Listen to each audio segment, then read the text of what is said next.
Yeah. I keep went shoe shopping today and freaking bought Addie a pair and bought Evie a pair. Now that means I gotta buy Ella a pair. Yeah, it's the same way. They we're recording, we're not live, but yeah, it's the same way here. Whenever someone could bring something home, the other person finds a reason why their feet grew all of a sudden. Yeah, I know. Well, I've owed. Man, those look good on me too. Those are on sale. My feet are grown. I know. It's hard, man. Well, I've owed Ella a pair of Air Max 90s for a while. I've gotten Addie 2 pair, but I haven't found a pair that I've really liked for Ella. That we both like. And then the other day I found like this all light blue pair, and I don't know. I think they're gonna be sweet, so I think I'm gonna buy them for. But yeah, I just got back from Dick's Sporting Goods over by the Greenwood Mall, which yeah, I know, right? Which walking in there felt a little bit different, but yeah, I found a pair of shoes that are. Evie saw a pair of shoes that she liked, and then of course I couldn't say no, so I got her a pair. Yeah, and then got some cleats for Addie. Nice. I could spend so much money in that place. That's how they get you. If there was one store that you had an hour to roam through, shopping spree, whatever you can throw in your cart within that hour is yours. It used to be Fry's, but they're gone. Yeah. But I guess if I can find one somewhere, that'd probably be it for me. Really, just buy all electronics. Oh yeah. Yeah. You need a good in between though, like. Yeah, but that's what Fry's was though. Like Fry's had everything, but I guess Fry's had everything, but I gotta get. I'm on the side of Blake's, but I want a happy median. Like, what's the store that's a happy like median? Costco or Sam's. My yeah, that's what I'm thinking. Is Costco or Sam's right now. Yeah, but they got everything. You know what? That's it, because you're going to buy. Yeah, you can go buy 100 steaks too. Yeah. You know what I'm saying? I want to have 80-inch TV, a new computer, and then go buy 80 steaks. Yeah, dude. Costco's the spot. I'm feeding my family for a while. I'm gonna have a treadmill. I'm gonna have a new grill. I need a straight truck. And I'll get a. And they're like, hey, basically, you can take 2 of your boys with you, so you guys are just slinging stuff in this straight truck. Heck right? Yeah! Oh heck yeah! Sofas and hey, we don't even need this stuff. We're just gonna sell it. It'd be like supermarket sweep. Yeah, exactly. Yeah, that'd be fun. You guys want to go live? That'd be fun to do. Yeah, let's go live. All right, here we go. The countdown is about to happen. That was good pre-game talk right there. Yeah, so I like a little bit of pre-show. If you wanna download the show on the pod, you get a little bit extra. Is our countdown.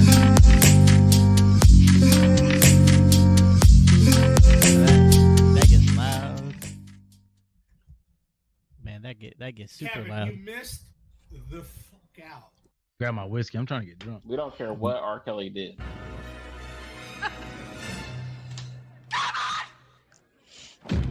Did I say anything racist this time? You better get out of here, honky.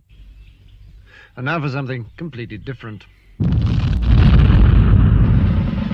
I got moves, man. Well, 2 honks and Kim just messing around. You'll never know what they talk about on 2 honks. 2 honks, 2 honks and Kevin. You might hear something about the NBA. Maybe they'll just make your day on 2 honks. 2 honks, 2 honks and Kevin. It's sports and life and family too. Let's all listen to 2 honks and a Kevin. Yeehaw! I just crapped my pants. All right, it is August 10th. And Blake luckily did not crap his pants last weekend. That was not crap. That was mud. That was Boy. Sometimes I wondered. That whole So for those of you that don't know, we've been talking about it, so I'm sure you do. I did have a couple of our big time fans out there ask me how it went, and I told them they had to wait until the podcast. Nice. I can't be spilling the beans. we got for our my 5 special listeners back. Yeah, for my special fans out there. Shout out to Andrew and Landon. Yeah, how are you guys feeling after the Tough Mudder? I feel pretty good today, actually. Like the day after, I was okay. Like my joints kind of hurt. Like it was kind of weird. Like I'd wake up at night and kind of roll over, and then my ankles or my knees or my wrist would kind of hurt. But the next day I was okay. But then the day after that, like my abs hurt. I felt worse after the second day too. Yeah, everything like it was like weird pains like here or there. Yeah. So I haven't done any lifting this week or anything. I'm just kind of trying to make sure I don't, because I'm sure muscles were not normally worked out. Were worked out pretty heavily that day. So I'm trying not to mess anything up. Right. How about you, Kevin? How you feeling? So, like Richard, that next day I was like, "Ooh, I'm feeling good." And then second day I kind of hit a brick wall, got sore. And then like I said, I was saving for the show. Like I just ran my hands across my knees and feeling like all the scratches and scabs from all that. But other than that, I feel good. Yeah. I feel good. I busted my rib, so which we'll talk. I think it'd be kind of fun to maybe talk through each obstacle and maybe kind of give each other's, thoughts, opinions, or, maybe fun, the funny moments that happened or, whatever. So yeah, I'll explain my rib injury, I guess, here in a little bit, but it hurts. It hurts to cough. It really hurts to sneeze. Really hurts to sneeze, dude. you might sneeze and shart because it hurts so bad. Oh, dude! I sneezed when I was talking about we was at Dick's Sporting Goods earlier, and I sneezed once at work on Monday. So 2 days after, and I mean, dude, I was like, I can't do that again. That hurt so bad, And Kevin, I'm sure you've had rib injuries in wrestling, right? Yeah. And I mean, it's just like. Yeah, it's just such a every time you sneeze, cough, laugh, it's just such a sharp pain. Yeah, exactly. So I'm playing in a golf tournament tomorrow, so it's gonna hurt, but I refuse. When you get that swing, yeah. I refuse to call it off. It's gonna hurt, but I don't even care. You better bring you some BioFreeze. Yeah, I got some on right now. Nice. So, yeah, I guess just to set it up for the fans, the plan was to meet at my house. Jared ended up not riding with us because he took his son, Burke. Shout out to Burke for being an awesome cameraman for us. Burke signed up for the kid Mudder, and he went through it 3 times and then went on the 5K with us. He wasn't able to do the obstacles, but he was right there along with us and took some. Was not tired at all. No, not tired at all. Yeah. So, and then JD went with us, which that was the first time I think I've actually physically met JD. Probably for you as well, Kevin. No, I met JD before. Oh, you have? Okay. I don't think I have. But anyways, so the 4 of us drove together to Columbus, and I think the vibe there was good. I think there was a little bit of nerves with all of us, kind of not really knowing what to expect. How are you feeling on the way there, Rich? I was okay. Like it was like I don't know. I think that it was just a it is what it is situation, right? You just kind of quietly meditate and just go do it. Yeah. Well, I think Blake expressed himself by talking. You can tell that Blake is a nervous talker because all he did was talk on I think JD brought that up. Yeah, that he's very amped up. Like even when we walk down to the start, like Blake is just focused. Like it was game time, dude. It was great. Well, I mean, it's not like you weren't talking with me. I can't remember what all we were talking about on the way there, but oh yeah, I mean, you get me around people, you're going to be in a conversation. Absolutely. Yeah. Yeah, I mean, I was a little nervous, and I think we played Under Oath, the song, and shout out to JD, and that kind of got us pumped up a little bit. But I mean, I don't know if you guys want to walk through, each step or whatever, but I mean, I think once we got there, I think our nerves were a little bit more calm. We was able to see some of the contestants. I remember seeing one guy walking out and he was limping real bad, and I was like, "Oh crap!" Right. I don't know if I'm ready for this. And then we, got to talk to some people, and they said the ending is real tough because there's a shocking device, which we'll talk about that. So yeah, go ahead. I felt like we started slowly, like we started off amped up. We started slowly getting comfortable because we started to see people like us, you know what I'm saying? And that's the only way that I can describe it. Like any male, when they're going to competition, they're going to size their other people like them. They're like, hey, this person's going to do it. I think I can survive this. This lady's going to do it.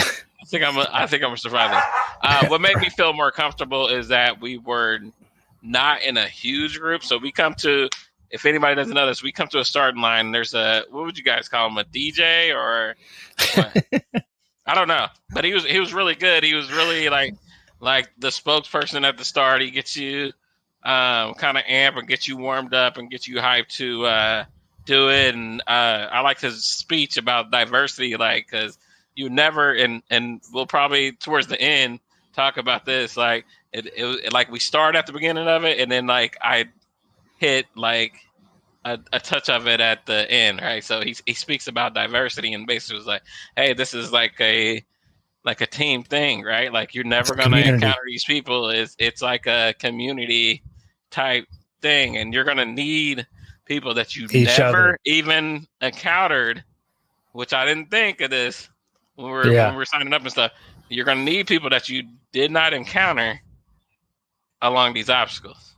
So right, yeah, that's pretty cool. Yeah. You're gonna need everybody's help. So yeah, I think the start was fairly easy. It's just kind of a slow jog. I immediately thought dang, all I should have done was just trained in the woods. Just went on some jogs in the woods, and it would have been the best training, just running uphill. Just find some trails and just go run. It's it'd probably be the perfect workout for it. But I of course, we kind of jogged and then we'd stop a little bit and jog a little bit, but I really didn't feel that tired as far as the run. I didn't feel like the run was too long. Did you guys? Yeah, I mean, I don't think we really ran that much. Was part of it. It was we kind of paced ourselves with the understanding that we needed to reserve strength for the obstacles. Yeah, we didn't know what was coming up and when it was coming up. You're right. Yeah. And I mean, I don't want to vaguely speak about all of the obstacles, but they weren't to me. They weren't strenuous. Like as far as okay, well. I'm going to get ahead of ourselves. I don't want to get ahead of myself. We'll talk about each obstacle first. So what was the first one? The first one was we had to crawl under just an army crawl under right? Kiss of Mud. Yeah, that was the first one. Yeah. So it was the Kiss of Mud. Basically, they had log. Well, perfect timing. I think Jared's with us. What up, Jared? You got that dog? You got that dog locked up? No, but I got his little shocker. All right, well, shock away. Hey, it looks like Kevin got one. You guys just need to get a golden doodle like my dog and just sits there and sleeps all the time. Right. Hey, Jared, we're just kind of going through each obstacle. We just got to the first one where we're talking about crawling through the mud. That one really didn't bother me at all because I was just that's kind of high in the air. All I got to do is just army crawl. Did any of you guys get poked by the barbed wire? Did you? Yeah. Did you? Were they sharp? Were they sharp at all? I mean, it wasn't I mean, like Richard said later, is like, this isn't like, around a prison barbed wire. This is just, they're not trying to kill you with it. Yeah. Yeah. The last thing they want is someone to get cut open. For sure. Yeah. I think the first obstacle is definitely to warm up. Hey, there's mud. Yeah, the first one was just to get you down and dirty. Like, hey, don't even think you're not going to get dirty. This is it. Right. But I think it did make the second obstacle rougher because your hands are because you're all wet. Yeah. Well, I mean that's kind of what I liked about the first one. It was just like, all right, cool. My clothes are a mess now. Now it's now I'm just hanging with my boys playing in the mud. Like let's go work out. Let's go. So I kind of liked that. Just that feeling of like, all right, well, I'm muddy. Here we go. Start. Yeah. So then the second obstacle was the wall, or was that the first one? Berlin Wall was the second one. Berlin Wall was the second one. Okay. Yeah. So once you're all nice and wet and muddy, they want you to go climb a 10-foot wall, which, obviously you had to have someone. It was probably like 9 foot. You think so? Okay. I wasn't sure. I was able to grab the top of it. I just wasn't able to grip it because I had mud all over my hands. Okay, Jared, we're trying to make it sound like, better, bro. Yeah, we're trying to make it sound like it was difficult. It was at least 15 feet, if you ask me. Right.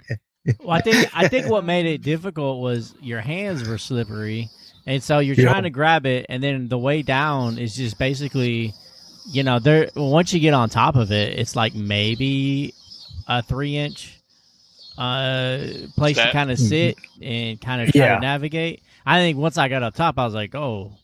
There's nothing but down from here. Yes. You're right. I think that's like 2 foot down, but like my foot barely fits on that, and it's slippery and it's muddy. Yeah. Yeah. And it's the first. Gloves, it's though, the first. The gloves didn't really even help you at the top of that, did it? They didn't really help at all, really. I think really the only thing they helped with was not getting all scraped up. Yeah, which I really didn't. My legs got scraped up from the mud mile from people pulling me up or whatever. But I mean, I think obviously the challenge of the wall was for one, if you can reach the top, pulling yourself up to have the strength to pull yourself up because there was nothing to put your foot on, is extremely difficult. So obviously you have to get someone to help. So, you could put a knee down. I think that was part of it. It was the first time you're like, oh, I need people. Yes. Yeah. I didn't see one person. I didn't see one person lift themselves up. Oh, you couldn't. Yeah. And if you're there by yourself, you got to wait for someone else to show up, to help you out. So, but like Richard said, I mean, like once I kind of got up there, I was like, well, this is kind of easy. And then I was like, oh crap, like this is, if someone's scared of heights, this is really pretty sketchy for them because if you fall, it's going to hurt. Like, that would have hurt. Yeah. Yeah. You're definitely up there high enough. And then, once you do commit to throwing your body, to the other side and start that hang, you got to hope and pray your feet hit that really small bar they got there, to balance yourself to be able to, hop down or whatever. So, if I remember right, I think I was the first one to go. Or Jared, did you go first on that one? Because there was that. That guy in the orange older guy was like standing there waiting, and so I went, and then I came back around, and like I didn't know, is that cheating? Like since I got over, am I not allowed to help? But like I got over, and I came around, and I was the base to lift everybody else up.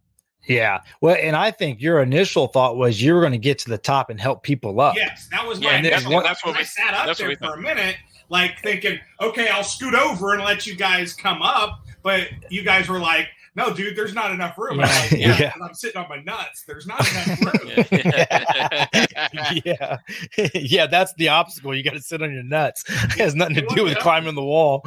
So I mean, I feel like we all just, like Kevin said, that was kind of like our first time to have to really use somebody. And, there was a guy that, I think he tried to climb it by himself at one moment. And then, I immediately was like, hey man, we got you. We got you. And then I think he's the one that lifted you up first. Yep.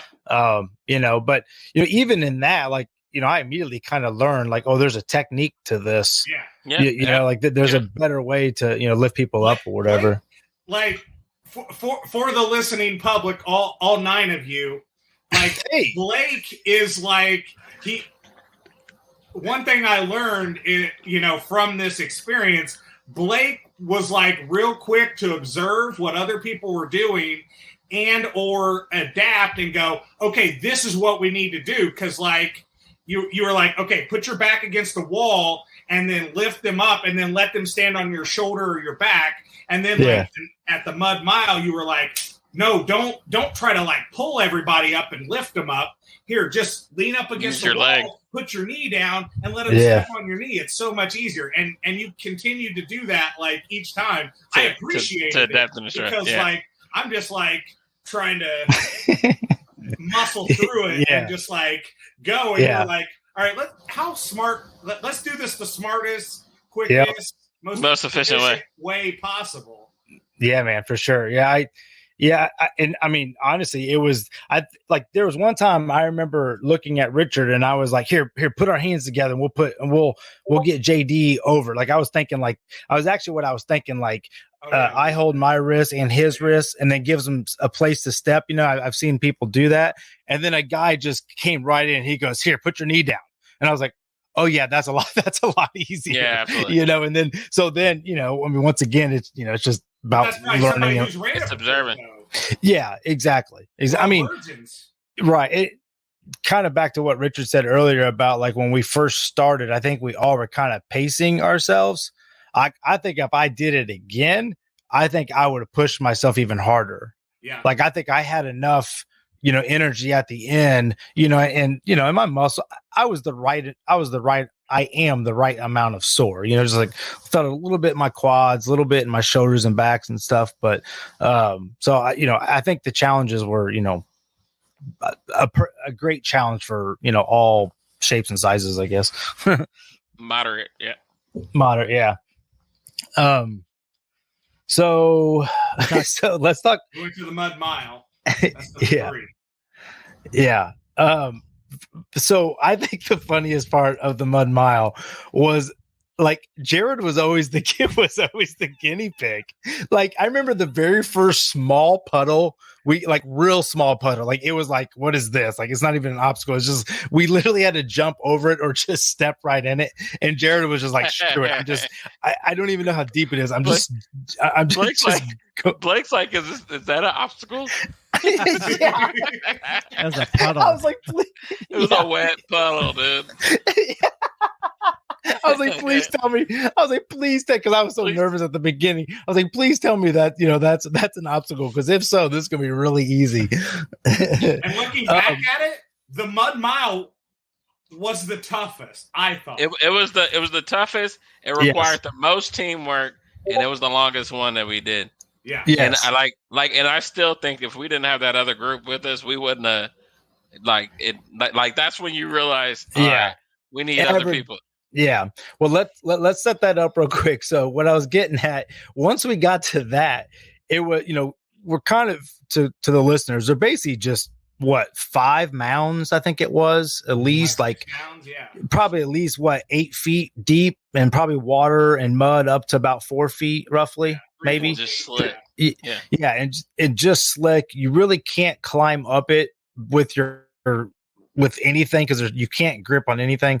So you got to get somebody up to get out. Like there's not. Yeah. Yes. There's nowhere to put your feet other than what other people have kicked into the mud.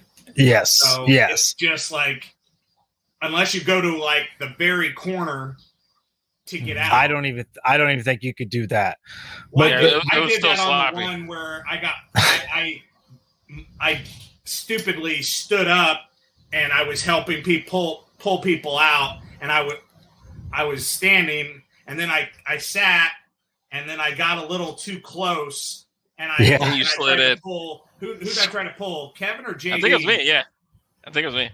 Yeah, and I tried to pull you out, and I slid right down the hill, right back in, right on top of JD. Oh man! Well, what I was going to say that was so funny, and I think it really just kind of kicked off the obstacles, was there's this pretty, I mean, we both are kind of standing on top of this mountain, our first big obstacle, and we're looking down and we're like, man, it's kind of hard to see how deep that is. And then I think Jared said, well, only one way to find out. And basically does a cannonball. And I mean, you basically went right to your butt, dude. I mean, it looked like your legs gave out. I don't know what happened. Yeah, well, like you made it look deeper. Go ahead. I said you definitely made it look deeper when you went in the way you did. Well, you're the tallest out of all of us. I've swam in lakes and unknown depths of water before, and so like I know, like, you don't go in with like your legs fully extended. You kind of like go up just to prepare. And so like I did that, you know, like with my legs or my knees bent, kind of like cannonball style, but trying to figure out, just so you don't like tear a ligament or, you know, whatever. It looked like you had no care and just jumped in. Oh yeah. Like, yeah. Well, I think, you know, like me going into it, I was like, I can't have a fear. Yeah. You know, like I can't be fearful of this. Not fearful in the like sense that like I'm gonna die, but like fearful of like I can't do this. So like I was like, I'm just gonna tackle, and that's kind of how I operate life, I guess you could say, is like I can't be fearful of the unknown. Like I'm just gonna go straight forward ahead. I'm gonna tackle it as I find out what it actually is, if I can tell what it is. And you definitely did that. Like, I think you were the leader in that. Like, all right, boys, I'll show you. You know, if you want to compliment me for, you know what you said earlier. I mean, I think you helped in that sense of like, I'll be the first one to go, except for the Arctic fall. Which I can't wait to talk about that. Nice.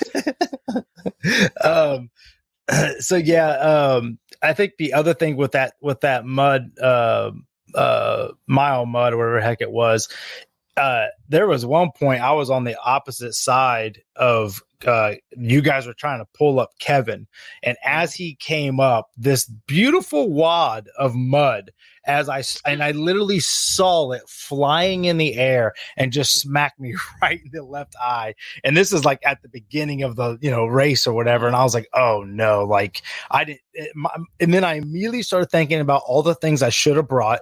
I didn't bring extra contacts. I didn't bring solution, luckily Burke, Jared's boy was there, and I was able to use his shirt to clean it out. But yeah, I was a little nervous. I started thinking about people saying, the mud will burn your eyes and stuff like that. That's what I started thinking about.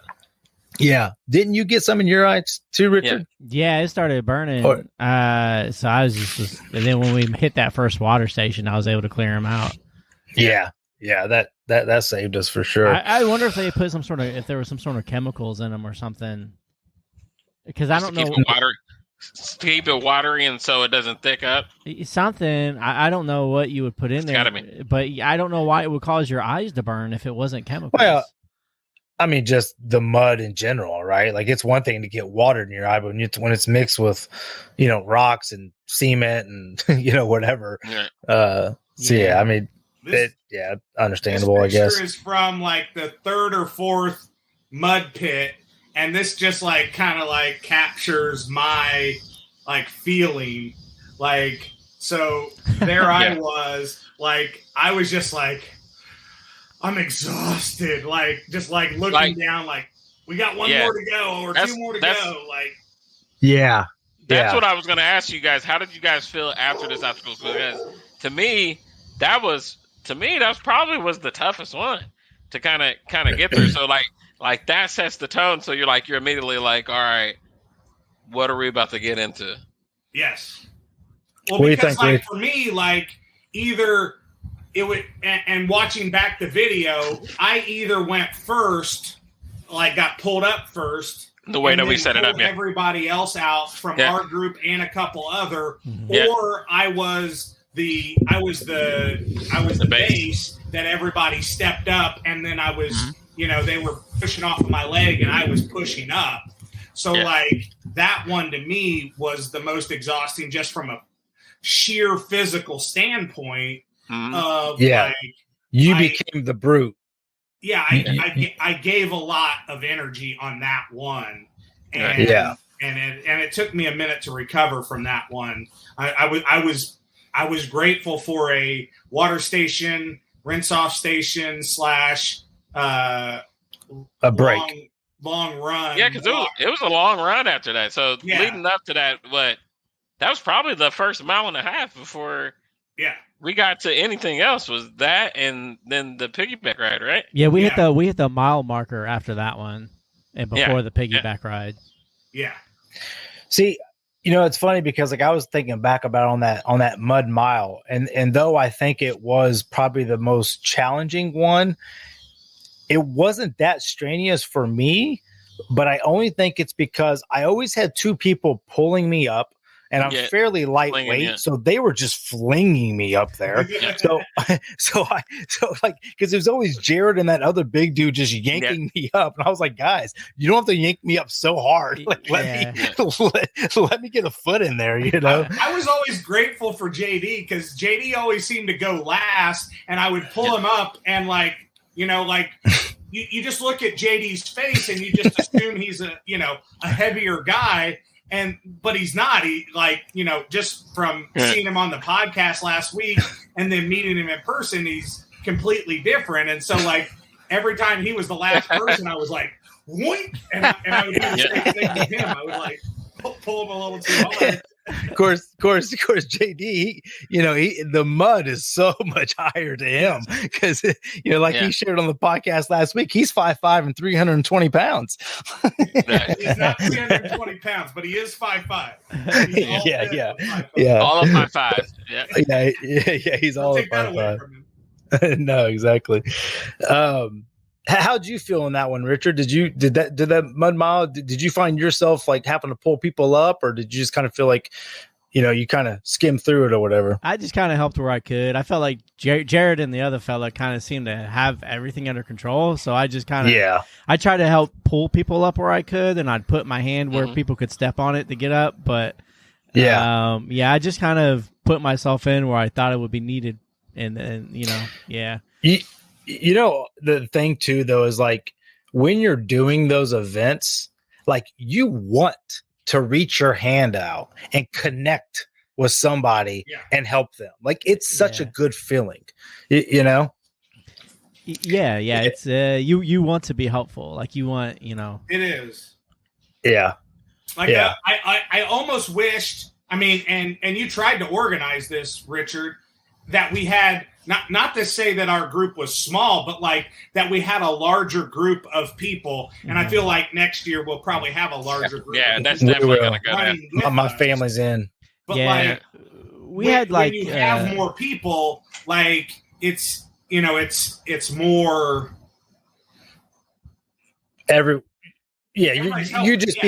you just be connecting with more of your friends and family, instead of strangers. And strangers are fine, and I've ran my fair share of mini marathons and races like that before. That you don't necessarily need to be next to somebody that or have known for an extended period of time to create a bond and to enjoy that moment of everybody pushing through something, because there was 5 in our group, and so we got to the hero carry, which was next after the mud mile, and we run up, and the big guy that was helping us through the mud mile was waiting because he was the odd man out of his group, and so I felt it appropriate. He's about similar size to me, that I go with him, and then you four divide between you four into 2 groups to do the hero carry, which is one person carries about a quarter of a mile or a little less, and then switch and then carry about the same mile. So and then that I get there and that guy's waiting and he's like, I need somebody, and I go, well, we got 5 in our group, I'll go. And he's like, I was like, I'll carry you. And he was like, no, I've been resting, jump. And just And we all were like, thank God we don't have Yeah. to carry Jared. But just somebody. It would have been you, Kevin. Kevin, I mean, dude, you're the stronger one probably. So you'd have been carrying Jared. but for me, like, it was the thoughtfulness to him to say, I've been standing here waiting. Yeah. I'll carry you first. That's what's up. And I'm like, I don't know this dude. I know Yeah. I don't wait. I know I'm not light. Yeah. I'm a big And he dude. was ready. And he was ready for the challenge. Like And there he was no. ready for the challenge. Yeah.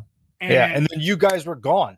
and we were gone. You know. Yeah. Yeah. And then I was, JD. I was grateful for that. And like the weirdness of it is like I can still see that guy's face in my head. Imprinted and yes.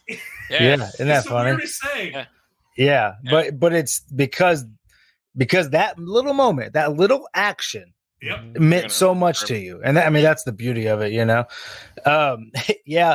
To just kind of set up that, yeah. You know, once I saw he grab you, I was like, oh, okay, cool. You know, and then JD turned around and he was like, get on my shoulder. And I was like, huh? He's like, I'm going to carry you. And then you're going to carry me. I was like, what are we doing? Like, I didn't even know what the obstacle was. I just, you know, was like, what are we doing? And he throws me on his shoulder like a freaking fireman. I'm like, dude, I was like, I've never been carried like this. The whole time, I feel like he's just gonna fall backwards. Nah, dude. I told him to do that. I was like, well, because of your height difference, you may just want to fire him. And I told him how to do it. Right. And, Oh, really? Yeah, and he like stopped me afterwards and was like, "Man, thanks for telling me that."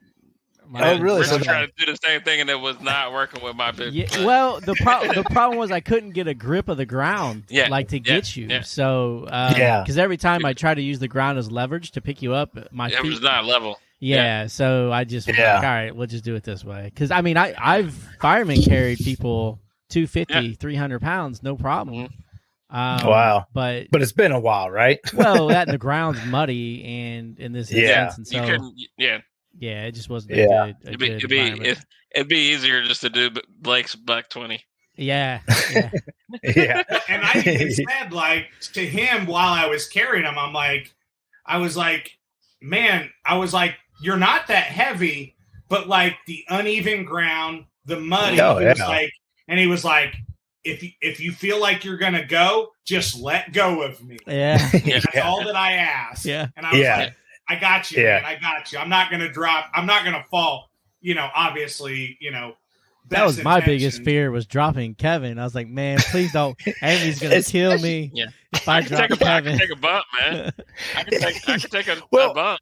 I mean, especially in the Army or the fireman carry, because it's like when you're the guy being carried, you feel kind of like, oh crap, like I could easily get dropped in my face right here.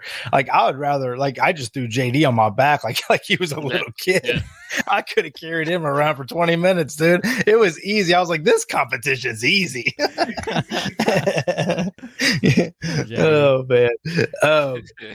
So yeah, but that one wore you out, Richard. Dude, your whole demeanor kind of changed after that. I was like, because something happened with my side. Like I felt like a really super sharp pain. So I was kind of worried that I like pulled something or did something. So I was trying to just feel it out. Because you just came off of an injury anyway, so you're kind of being precautious anyway. Yeah, so that was more it. But I think once we got to the pitfall area, I was feeling a little bit better. Yeah. All right, so next is pitfall. Pitfall was the real muddy one that was very uneven. Yeah. You basically had to go inch by inch until you. It's almost like you're being blindfolded. It looked like it was just solid water, but the ground underneath the water was the height different elevations. Yeah. So to me, that one was not a challenge. Like that was just crawl in some mud is all you're doing. Like stomach, it's basically. Which I'm sure, after the carry, they're kind of giving people a little bit of a break or whatever. Yes. But that now there was someone that hurt their knee in that one. So I mean, obviously there's it was after she got out. She was walking and she like twisted her knee. Which that's, I'm sure they're used to those little, injuries throughout. She continued on, like she waited for medical. And then, we carried on to the next one. And then she was on there. And then she caught up to us. Mm-hmm. Yeah. So I was like, I guess it wasn't that bad. Yeah. Right. So Go ahead. the next one after that was the limbo under the lake water. Yeah, Yes. the lake water. Underwater tunnels. The 3 little. Yeah, underwater tunnels. I thought that was the easiest. Is that what it was called? Mm-hmm. Yeah. I mean, that one, once again, when you talk about strenuous, there's no strain to it. I mean, unless, you can't swim or It's you're. just, some people had the fear of, like, you could see some people had the fear. There of, were Yeah. people there. Yeah, there were people Yeah. there that did not want to do it.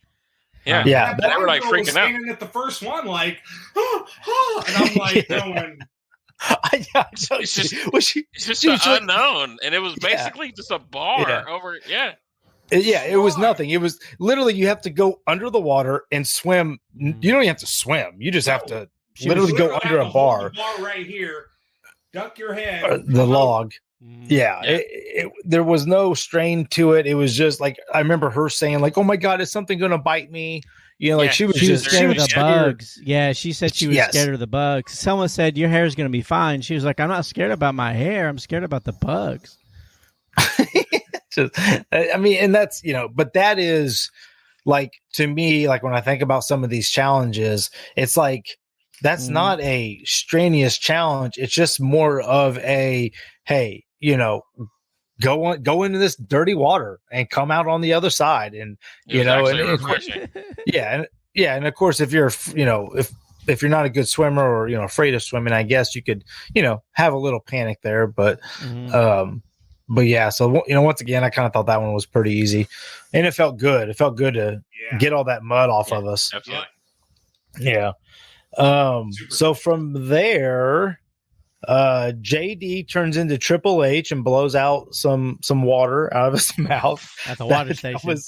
That was much needed. I that feel was like, awesome. I feel like at this point is when we started building confidence of. We were just having fun. I think, yeah. we started. This we started isn't building- hard. Yeah. This isn't this. They're just obstacles. It's not. Yeah. This isn't strenuous. I'm not going to be super duper sore tomorrow. Whatever. So, well, I shouldn't be, but something happened. And I think it kind of. I mean, we talked about it leading up to it for months. Like, how do I train for this? How do I work out for this? How do I get ready for this? Like, it's a run, but then there's obstacles. Like, how do I do this? Like, they just weren't like never run it. So like, now we can all like go. Oh, this is how you do it. This is how I would prepare for it now. Yes. This is what I would do. I do the same thing. Not prepare. I know, right. Right. I'll talk about it. Because like honestly, we're feeling good, and I'm like, dude, I work out like 2 to 3 days a week. Like, I'm doing all right now. Yeah. Which, once again, I think the level of those challenges, I'm sure if we did the other one, they'd be more challenging. You're swinging from monkey. Yeah. I mean, if this obstacle had one swinging from a monkey, I would have been in the water on the second swing. Like I mean, I would have just jumped in. Been like, let me just jump in. I'm not going to hang very long. I'll just swim across. We're good. yeah. This is a swimming lap obstacle for me. Yeah. So let's see here. So after that was the Arctic Enema neck? Yes, this is my favorite one. It wasn't at the rope. It was the. Was it the rope or the Arctic Enema? We came out of the lake and we ran like up and around, and then we did the like top, like the slack line. Oh, tightrope. Yeah, you're right. The tightrope. Yeah, that was the next one. Okay. Yeah. So that was easy. I mean. That was easy. Like zero strain. Once again, like at this point, I'm like, surprised that. Yeah, I was surprised that Richard was using just one. Yeah, it was pretty easy. But she was saying to use one that was probably the better. It's just 3 points of contact. Just maintain 3 points of contact, and so that was easiest for me. So yeah. I thought that one was just literally put one foot in front of the other and balance yourself. I mean, it was a little sketchy. I don't think we saw anybody fall. We didn't see anybody fall. She said there was when we were up there. I think she was at 69 70. people. Had was it 70? Had fallen in. Which so seemed once a lot because that was super easy. I thought so too. That might have been the easiest. Yeah. Once again, the the log one where you like just jumped and Hey, let's be honest. They all were really easy for the most part, right? I mean, the mud mile was difficult. Well, we'll get through the rest. Okay, so where are we? We just did. Now we're doing the enema. So I was going into this one. Going into this one, I was actually telling myself once I get here, if I'm fatigued, like take my time getting out and let your body rejuvenate with all, the coldness, rejuvenating your muscles and getting all the red blood cells or whatever flowing to your joints, Well, I was wrong. It was the complete opposite, which I'll get to that in a second. I got to talk about the beginning. All you got to do is, climb up a very small ladder to get to the top of the. It's a slanted slide. Yeah, a slanted slide. The whole idea was for all of us to get up there on top together and then slide in and embrace the coldness together. It's a 45-degree angle too, so it's a pretty steep slide. Yeah, definitely. You're going quick. Right. So we all get up there, and Kevin's to the right of me, Jared's to the left of me, and then what was it? Rich, I think JD and then JD and then Richard. As soon as Kevin brings his legs over, I mean, he's gone. I gave Burke a sign like this because I knew he was recording, and that's what knocks my balance off. But you go. My favorite part, though, you go. I'm out. So, like Richard said, the 45-degree angle. It was either me trying to hang on and hurt myself, or I had to make the decision. I'm just done. Like I'm and like so Blake. So Blake's ideal of this rejuvenation of water. So the whole time I'm thinking about this obstacle, I'm like, dude, it's 90 degrees out here. Like I'm smoldering and hot in this humid. Like I had no idea this water was going to be this cold. So soon as I hit, like when I'm thinking about what's going to happen, I'm going to hit the bottom and I'm going to come up, get air, and then go over. I hit the water and start hitting the bottom. My whole body just feels like it locks up, and like all the air from me is just like, so I lose air before I'm even trying to get air. Well, you didn't go straight down. You twisted. You ended up twisting, so you kind of came in from the side. Yeah. Dude. Yeah. And as soon as I hear I'm out, and then you splash into that water, I just start busting out laughing. And then I'm sitting there watching you trying to swim, and I look over at Jared. I was like, dude, how do we let the black guy go first? There's no way he can swim. Take that in consideration too. Your body shock. You're trying to get air, you're swimming in muddy water, which you're used to, like it's clear water, so you can open your eyes and see. And I'm just like, that was like the greenest, like puke green looking water. It was weird. Like ice in the water that they were going to. I thought that we were going to. Yeah, I mean, it was so cold. When I looked at the videos. That one was normal color. I think you're thinking of the rope one. Was it? The rope one was green too. Yeah, the rope one was like lime green, but regardless. These are the pictures that the picture that JD sent us. That was straight mud. Hey, the other thing I was thinking about though, the people that had to run the race earlier, they had to do that with ice in there, and I bet our ice melted. Mm-hmm. So we just went straight cold water. It does look a little green on there. Yeah, it does look like a little green. Oh, okay. Yeah, you're right then. Okay. Yeah. I was thinking of that real bright. That's funny.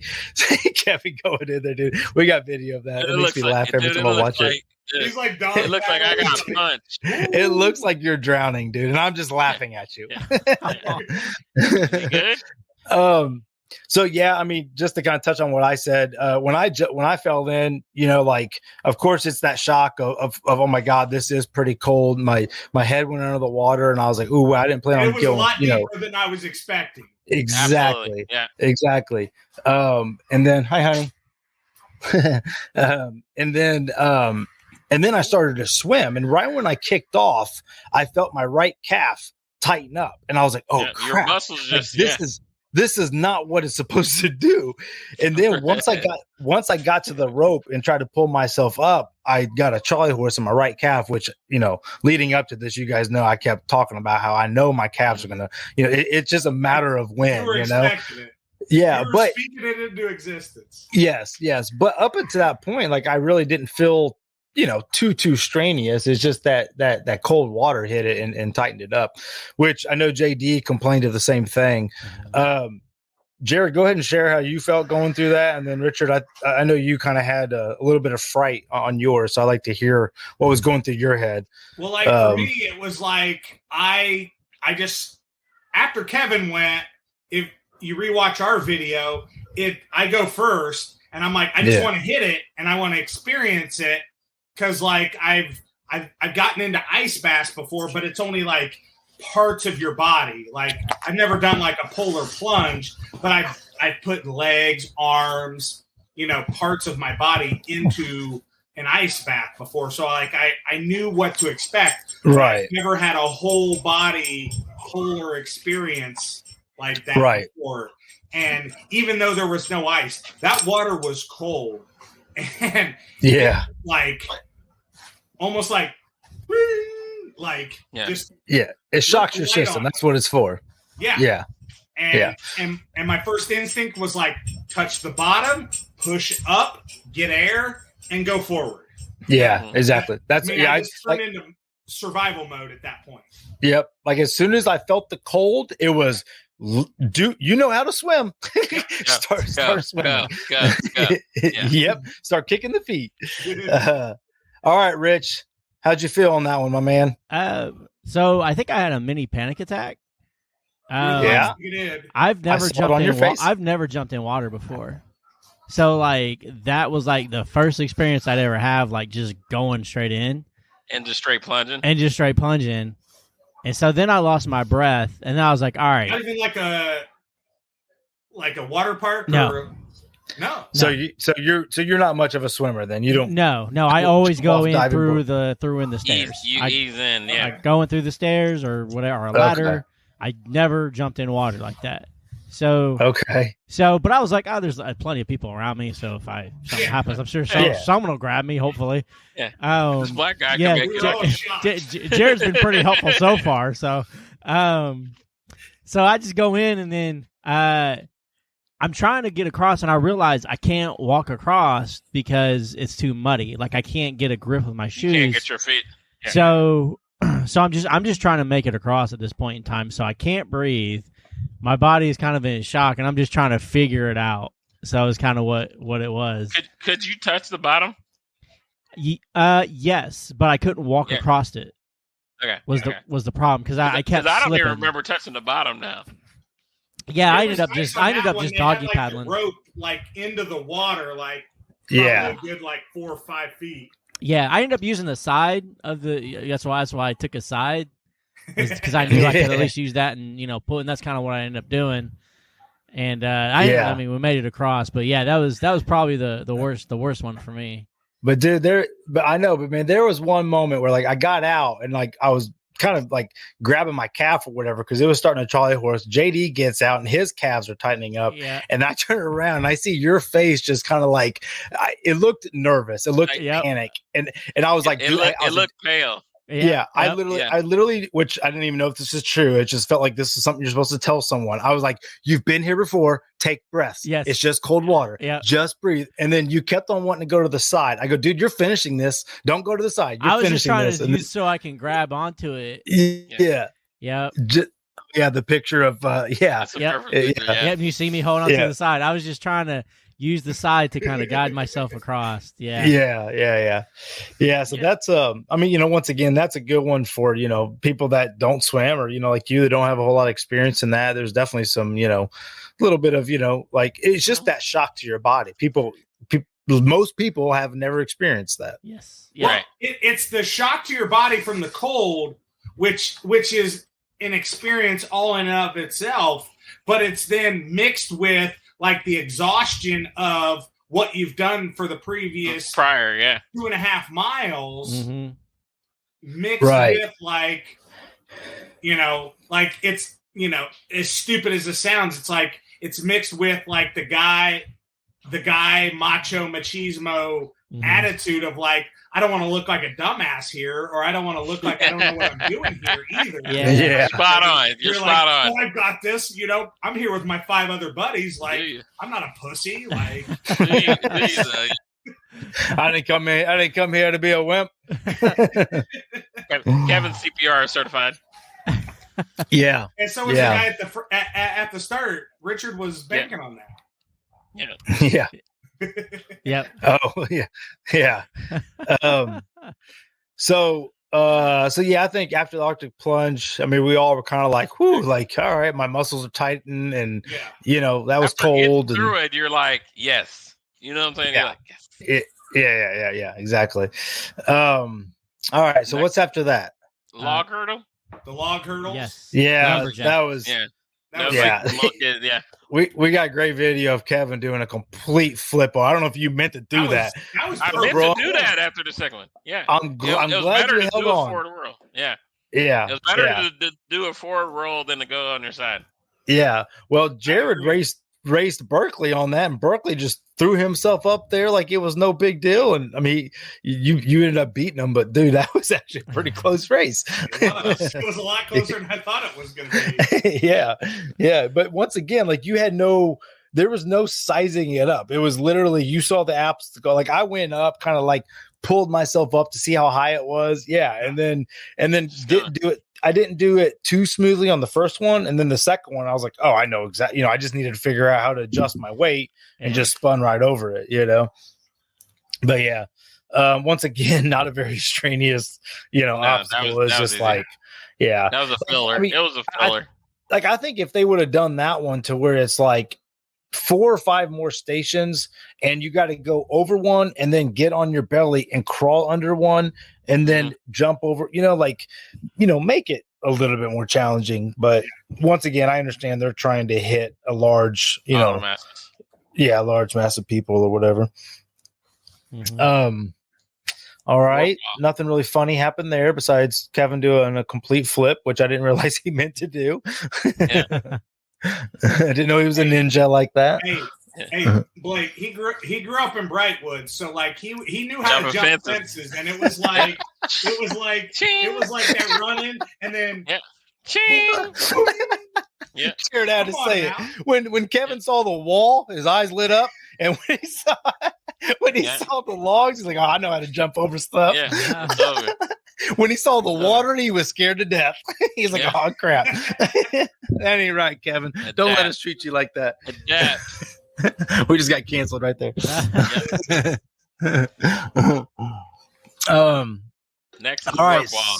Then I think it was the Everest. Everest. Oh, is that what they called it? I think warp wall when I was. I call it the warp wall too from American Ninja Warrior. Yeah. You talking about the ropes, right? The 2 ropes and then the 2 ropes and then you running up the slide basically. Oh, okay. The ramp. I didn't know what that was. If that was like a half pipe or I don't know. I don't know what any of that stuff looks like, but there was a lot of that one was kind of intense. Just to kind of set it up for everybody. It's basically just a big wall that you have to run up. And then there's people at the top. The far left, people were trying to run up and just pull themselves up by grabbing the top, which you got to be pretty fit and probably pretty tall to do that. And then on the right side, they had some ropes to help people if they wanted to run up and try to grab on the rope and then pull themselves up. But you also could just reach up and try to grab another guy that's standing up there's hand.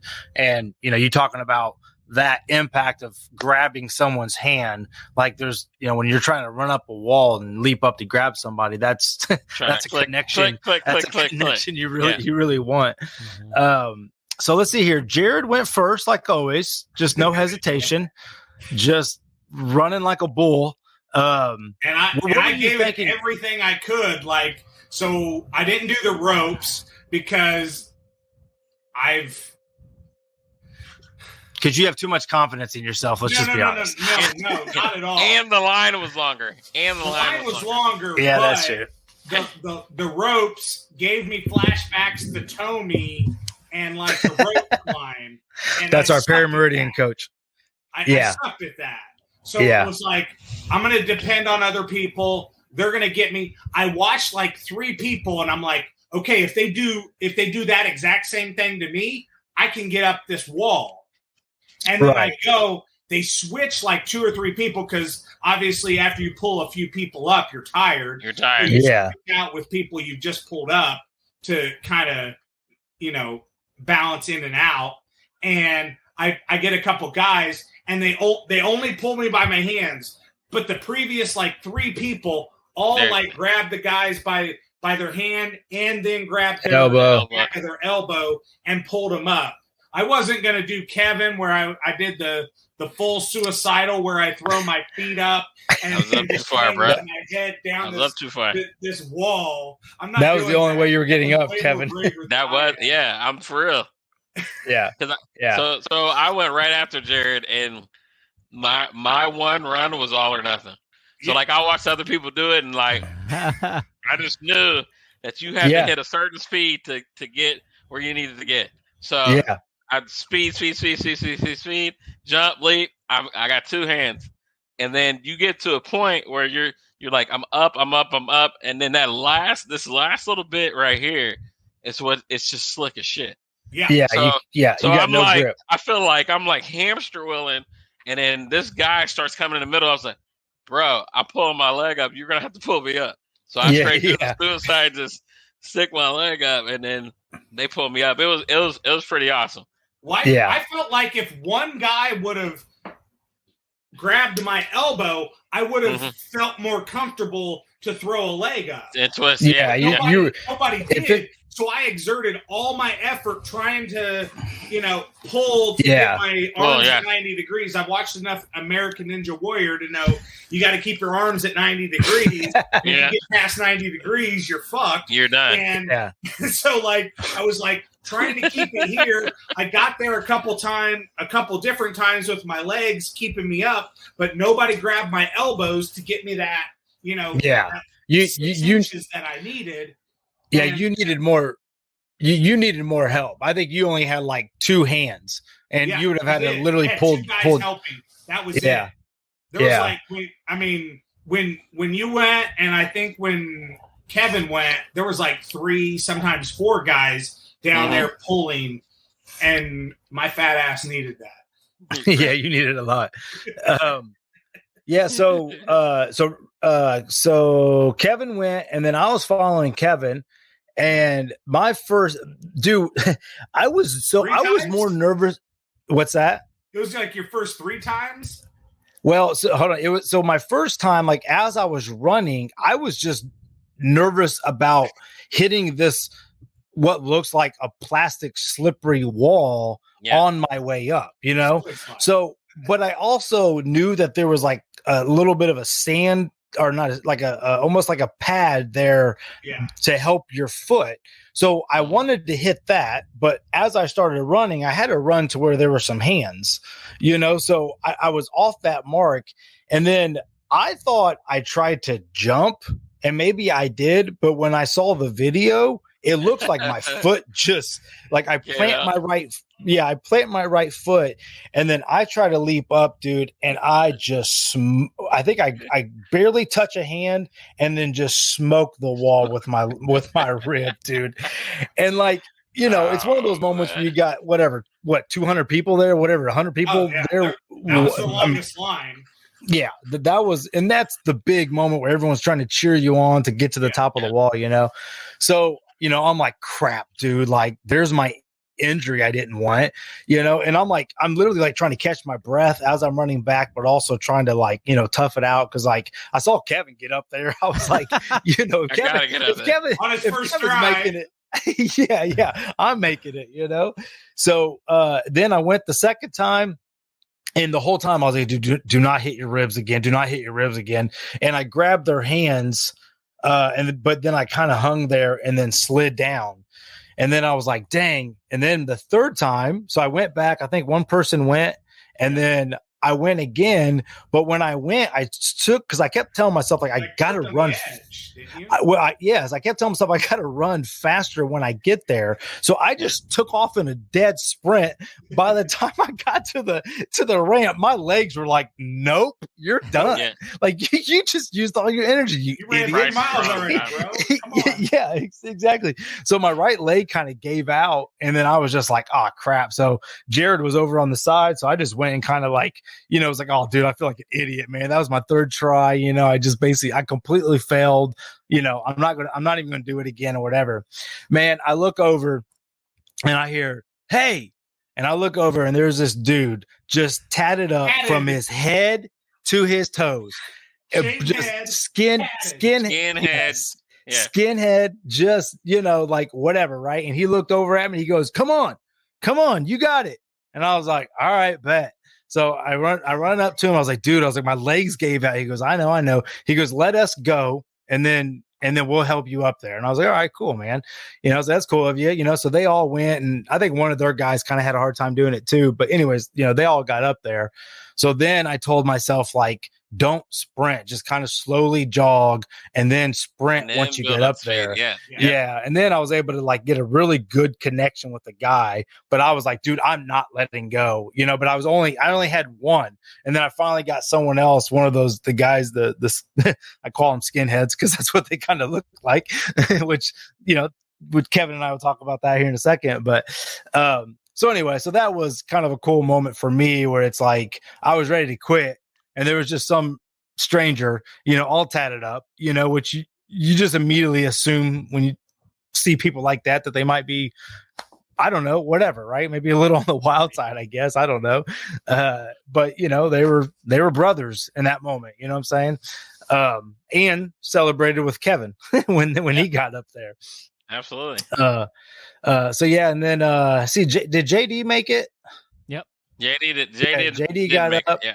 Because me and JD, and I'll tell you guys, me and JD were pulling up some people, and like that was probably like the best feeling of the day. It's like watching people try, and you're helping them pull up, and they're depending on you to help pull up. So that was a good feeling. I didn't pull up anyone, dude. My rib was hurting so bad. I was like, I know I did something bad. You only tried 6 times, and somebody pulled you up. And listen, and I knew I was going to be in a golf outing this Thursday, and all I cared about was not being hurt for this golf outing. And I'm like, man, out of all things that hurt my ribs, like, dude, like I thought I was going to pull a muscle or something. But anyways, so that one was, and then Richard, I know you tried, but I think you were kind of, I'm over it at that point. I think after the Arctic, my muscles were not in. It looked like you were all in on the first one. And the guy fell in front of you. He fell, and I just was like, he kind of screwed your run up. Yeah, 2 times in a row. Yeah, it's all right. Yeah, I got up to the rope, and I felt like I was climbing it pretty well, and then my muscles just said, "Man, you're done." So I just let go because I didn't want to fall and hurt myself. Yeah. Right. So let's see here. So that one was fun. And the next one was what I call the mud flipper almost. It's a Block Ness Monster. There he is. Block Ness Monster. Yeah. Was that the one we just had to climb up the ropes, basically? Block, No, that was the block. It was the block in the water. That one was like the block in the water. It was kind of hard until you figured it out, and then once you figured it out, it was super easy to pulling people over, turn and burn people over it. Yeah, you get 3 or 4 people over it at a time.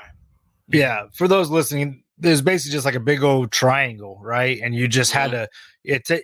Someone would have to kind of jump up and hang on, and if they can pull themselves up, good luck. I mean, it was a pretty tough angle, but everybody else, in the water would just get underneath that triangle and just flip it up so that person could basically, take the ride, and then flip over to the other side, and you just had to keep repeating that. Yeah, I thought that one was fun. It was kind of fun to get flung into the water, You're diving then turn first, around. But then there were some people who would get pulled up, and then they'd get pulled over, and then they would flip halfway, and you're like, and pull it. Yeah.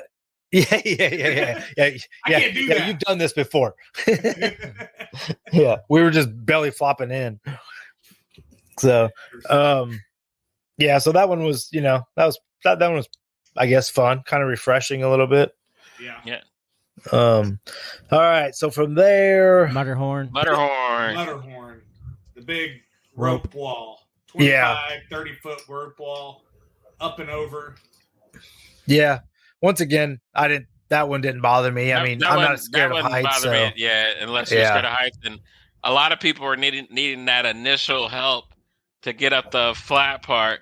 And the guys we met previously on the warp wall were helping a lot of people and kind of changed my perception of them, because my initial thought was like, these are some skinhead racist white dudes. Like, I would never talk to these dudes, and I watched them help people like me and cheer people like me on, and that kind of changed and actually had a conversation and changed my perception. They come to find out JD knows them. Yeah, and come to find out JD and Winona. They're super charitable dudes too. Like, they have foundations, they help kids, they're super charitable dudes. Yeah. I never knew that at first. You know what it made me think? I wouldn't never even tried to get to know that. Mm-hmm. You know what it made me think? I don't have one tattoo on my body. I'm like, I would go to their tattoo shop and get a tattoo from those guys. Just to chill. Just how cool they were. Like, just how had what diversity shirts on? How nice they were. Yeah. Well, and that's funny, because when we were waiting to go up that wall, JD recognized the guy and he goes, "No way!" And he went over and he talked to him, and he was kind of came back, and I could tell he was like really excited. I was like, that was the guy that told me to run up the wall again. He goes, "Man," he goes, "those guys are awesome." And I said, "You know what, dude? Every fully tattooed person I know is really awesome." Yeah. Like they are cool. Like because they don't judge people. I mean, look at them. You know what I'm saying? Like, they've sold out. They're getting the same. Yeah. Yeah. And then, and that's kind of to Kevin's point, because we ended up going out to eat afterwards. We went to a pizza joint. Well, those guys ended up showing up, and Kevin and I were kind of sitting together at a table, and he told me, how like he prejudged them so bad, in the line, and just, was honest. Just, man, I just thought they were like just some skinhead white dudes, but they helped pull me up that wall. They celebrated with me. JD spoke highly of them. Now they're at dinner with us, and they're as nice as can be, and Kevin and I just kind of elaborated on it. And I told him that too. I was like, people do that, man. Like, I do. Someone will do it towards a black person or a Mexican or Asian or whatever. And it's like, we all do that to each other. And I think it's just human, We never take the time to get to know it. You know what it made me think of is, like, in this society and in this news cycle that we see, where it's like it's so divisive and it's so negative that, like, it made me think. I go, there's probably more instances of this, of good, where we prejudge somebody and think they're X, and then we get into a situation, rather at a Tough Mudder, at work, or out in a social setting, right? And then we realize that it's really not, and these are really good people, right? And you just got to talk to them. We were the bad people for judging them to begin. Exactly. And that's exactly how I felt. Yeah. And that's and then it came kind of full circle with the speech at the beginning. Like, you're going to meet people that you never met before, or you would never even talk to. And that's what happened. Yeah. I mean, I always say this. I guess I try to always tell myself this, that the world is not as bad as it seems. I always try to put a positive spin on it, right? It's like, when in need, though, someone will help you. Unfortunately, I'm going to contradict myself a little bit, because I do think we've kind of gotten to a point where people are a little bit afraid to help people. Yeah. But I think that's because we have everything we hear has a negative light on it, or a crime to it, or whatever, right? Like, we don't. And I will say this, like, I do like to see that TikTok does kind of, you can find things on TikTok where it shows people helping people, which sometimes that can be corny because it's so set up and it's, you know, sometimes it's like, look how great of a person I am. But then again, it's still good to see someone receive a blessing. You know what I'm saying? And it can, you know, brighten up your day or whatever. But yeah, I mean, you know, once again, you know, it's like that guy giving Jared a piggyback ride. That's the perfect example. Yeah. You know, of like, I really think that it was something so little, but it meant so much to me. Yeah. Like, he thought about my needs before his own. But it's no different if someone opens a door for you. Yeah. Right? Like you're being unselfish, and like if you and I are walking into a restaurant together, and if you put your name in first, you get the reservation, and I open that door and allow you to go in first, like that's pretty nice. I hope you understand what I just did for you. It's like letting somebody out in traffic, you know? It's like you realize how much time I saved. Abnormal these days when it's a me world right now. You know what I'm saying? Yeah, exactly. Those little things still count for some people. Oh yeah, for sure. Yeah, for sure. Let's see here. Then it was the electroshock therapy. In the last one. Let's talk about it, Jared. Did that. Once again, Mr. I'm the leader of this pack, and I'll take one for the team. Now, Jared, full disclosure, I was ready to go. I was gonna go. I was in between. I wasn't fully quit. Like I was like, let's do this together. But I was wanting to have a plan and not just be Mr. Meathead and run through it like you, dude.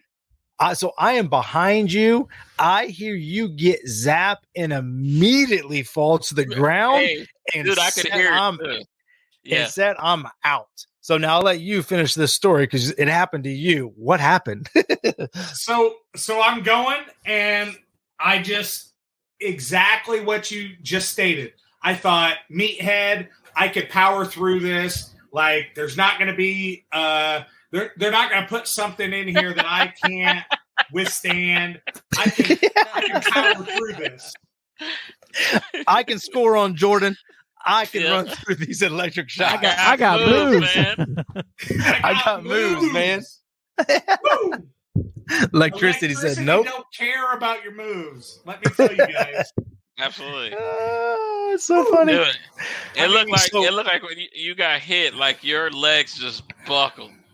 Well, because it hit me like somewhere back here, like my shoulder blade area. And it went to my toes, and I felt it.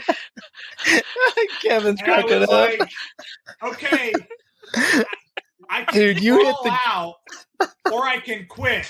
And I go, I'll just crawl.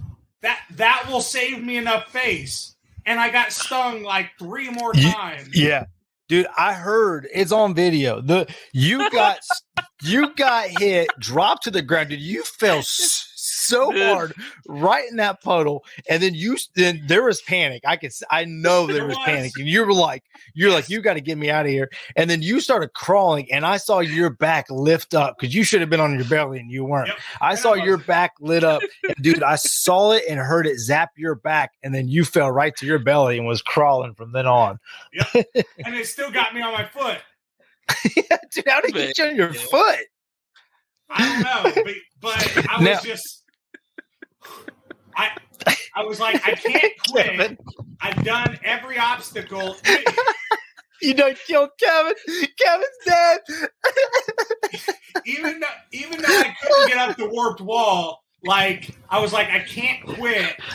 Somebody's gonna come behind me. I've got to show the way. Like it was that. I was like, I've got to show the way.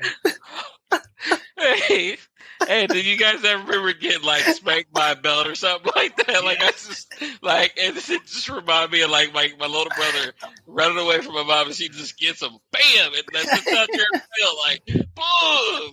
Jared literally took one for all of us, and I love how you just said that you're trying to pave the way, and you did. It was get the hell out of there. I was like, yeah, dude, I was doozy. Like, no, fuck that. And I had, and no one said, like, no one gave anyone any pressure about running through it. And I was like, okay, no, like, I probably would have maybe tried it if, I don't know, dude. I saw how it changed your demeanor. And even after it, like, dude, you didn't even want your You didn't even want to drink or anything. Yeah. You were not happy. But I think if I would have known you were ready to go, I saw a few other people, and I think when you link arms or link people and you run through it, it kind of dissipates the electricity a little bit more than if it's just one person. I don't know, dude. I don't know. I think they say that's like the power walk or whatever, when everyone links together and they try to run through it or whatever. Yeah. But I mean, Brendan Shaw, former MMA fighter, I remember him talking about it. He's like, dude, I can't even believe they allow it. Like, it's such a hard shock. So I knew it was painful. So when I saw you fall, I saw those like 22, 24-year-old dudes, muscled up, gym dudes, like with no shirts on, like a minute or two before us run through it. And I was like, yeah, like, all right, frat boy, I got this. I've been through life. I got this. And I was wrong. No, getting shot is a whole different thing for me, though. Like, that's a whole different beat. It is. Yeah. Get your microphone, Kevin. Pull your microphone down, Kevin. And then Jared was so muddy at the end, and all of us were clean because the last thing we did was the water thing, and you just had mud. I was like, "Why are you so muddy?" I was like, "Oh yeah, you just fell in the biggest puddle on the course after being shocked to death." Yeah, dude. Oh man. Yeah, man. It was over, but you're right. It that electric literally shocked me. And it kind of changed my demeanor. Like, it upset my stomach. I wasn't able to drink, and I don't know what I could do to prepare for it better. Even, you know what I mean? Not do it. There's no. I'm not. Don't do it. I'm not setting something up at my house to like try to. Hey, let's see if I can get through this. Jared walks around sticking his fingers in all his light sockets. He gotta put that shock collar he got in his hand. Yeah, there you go.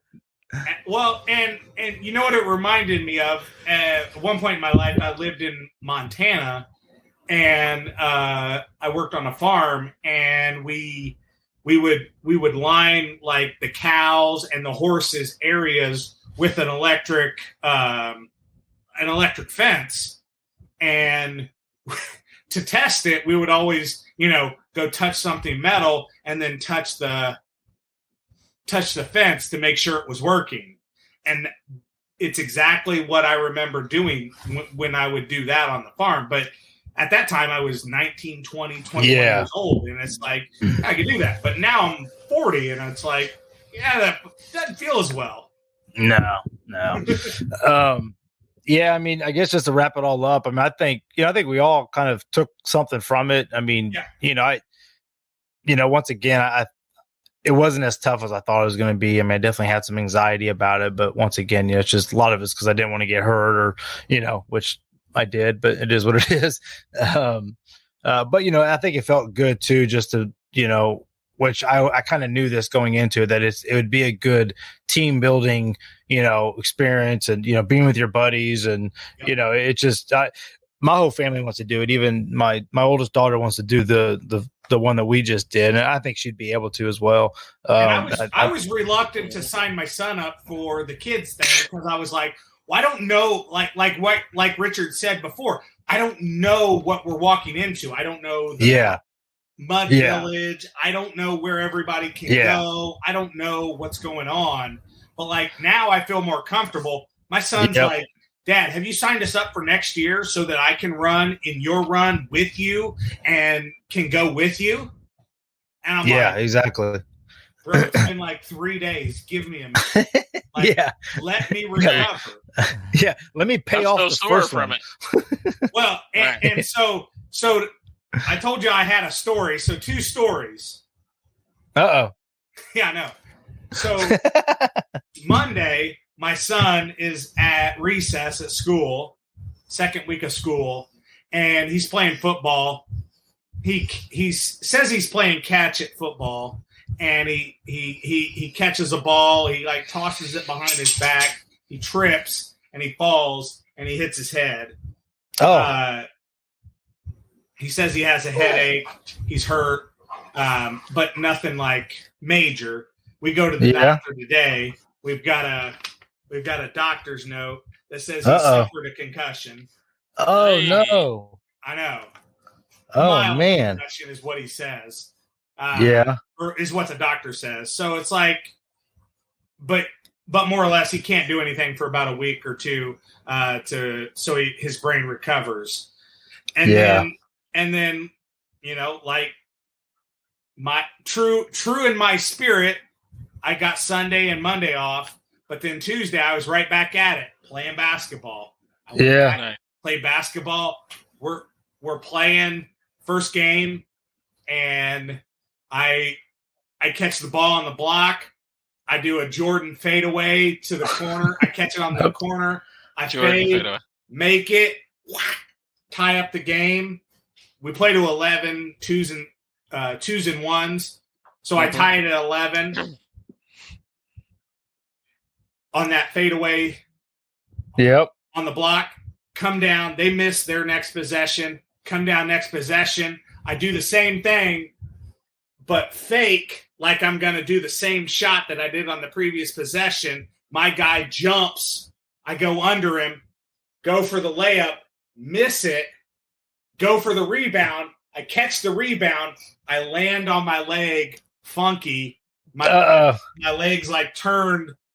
My right leg's like turned inward like this. I catch it and it hurts and I can't jump, but I shoot it and I make it. We're up 1 and I can barely run down the court. So it's like 2 more possessions and we end up winning, but that's all that matters. I'm pretty sure I either sprained something or tore something because even after ibuprofen and icing and compression, it's not getting any better. So I went. Just think if you today, no broken bones. So I'm that's going good. to the. You know what sucks the most about an injury? What? Is knowing that if you just would have hit the first layup, yes, you wouldn't have jumped up to grab it. That's all I could think about. Winner. Yeah, all I could think about is if I would have made the first heard layup, anything playing Xbox for the rebound. Yeah, that's what I keep thinking about my rib. Like, dude, like if I just would have ran up the wall, like if I knew what I was doing, I wouldn't have the stupid rib injury I got to deal with now. Oh well, it was fun, Rich. I appreciate. Berkeley are injured now. Oh man, sorry. Well, at least you have plenty of time to recoup until. Hey, 51 weeks ago. I did want to say, Landon in Michigan, calling you out. You said next year you're in. So if you want to bring your kid, that'd be kind of cool to have Landon come down if he wants to. Yeah. Long time buddy, but it'd be kind of fun. Get some of our listeners or whatever to run it with us. Yeah, that'd be cool. And I would love to have, like, no offense to your son, like someone with like either decent camera equipment. I mean, honestly, you could just do it or just get a GoPro. Yeah, but then the GoPro is just like one perspective. You know what I'm saying? It'd be kind of cool to have, like, something you can actually splice together, throw some music to it, whatever. It'd be kind of fun to have like a reel like that. But anyways, yeah, Rich, thanks for kind of heading that up and getting us out of our comfort zone. I can't say. I mean, I love those type of events. I'm so appreciative of, like, you just saying, let's do this, and signing up, and kind of like you are when we like suggest like a comedy or a concert or something, and you're just like, okay, I got tickets. It's $55 a piece. I'm buying them. Everybody okay? And it's like you got 5 minutes to say yes or no. And I love that about you, Richard. Thanks, man. Like, even though because I would have never you. had that experience without you. I would have never signed up for that. Yeah, great. Yeah, absolutely. That's good, man. Yeah. I'm glad you guys joined me on that journey. Yeah. Right. Well, and I think it's also a thing too, where it's like when you do get a little bit older, I mean, we're all in our 40s now. It's like it's like you hit this, and I did it in my 30s where I'm like, I'm done. My athletics are done. Like there's no need to keep playing basketball. I'm just going to hurt myself. And it's like, I robbed myself of like, I'm still robbing myself of years, you know, because it's like, I'm going to be 60, 70, 80 one year or one day and be like, dude, I would do anything to go play some basketball right now, you know? But just remember, Blake, when you came and played with me, that guy that was guarding you. No, like my hero. He made me look good that night. Don't quit. But I know he's out there. He's out there enjoying it. He's not out there to like dominate or be right. He's doing it for the exercise. He likes the game and he likes the social aspect to it. Exactly. Yep. It was good. Yeah, it was fun. Guys. It was a great week. I did want to touch on this. The only thing that I was disappointed in was myself in preparation. And I think that's a little bit of my like, you know, I had moments where I didn't even want to do it because like I was like, no, man, like you don't even deserve to do it because you're too big of a pansy to stay disciplined, to go work out every day, you know. And then when you do work out, you enjoy it. You know, I just played that emotional game with myself of like, wake up early and go work out, you pansy. You know, but every day I couldn't, you know, and then so I felt like I started a lot of my mornings like disappointed in myself, you know, and so I think that's where a little bit of my dread was coming, you know, going into the event. Yeah, I understand. But it made me feel good that you all.